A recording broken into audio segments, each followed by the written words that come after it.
Hi, I'm Liz Carter, and I'm here to bring you your Buckeye TV weather forecast. As we take a look at our radar today, there's really nothing happening in Columbus. There is some precipitation happening toward northwest around Lansing and Toledo.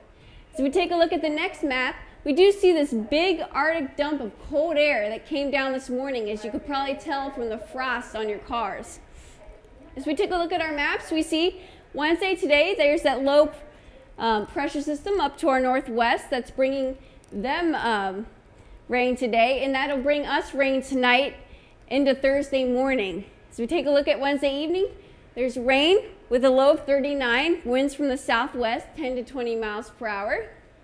Thursday morning, mostly cloudy with a temperature of 40 degrees, winds from the west 15 to 25 miles per hour. So let's take a look at your 5-day Buckeye forecast. All right, so Thursday, partly cloudy with a high of 40, a low of 27. Friday, also partly cloudy with a high of 40 and a low of 22. Saturday, also partly cloudy with a high of 38 and a low of 34. And we're looking at possible snow and thunderstorms that night. Sunday, mostly cloudy with a high of 51 and a low of 32. And Monday, partly cloudy with a high of 34. That's all for your Buckeye TV weather forecast. You guys have a great day.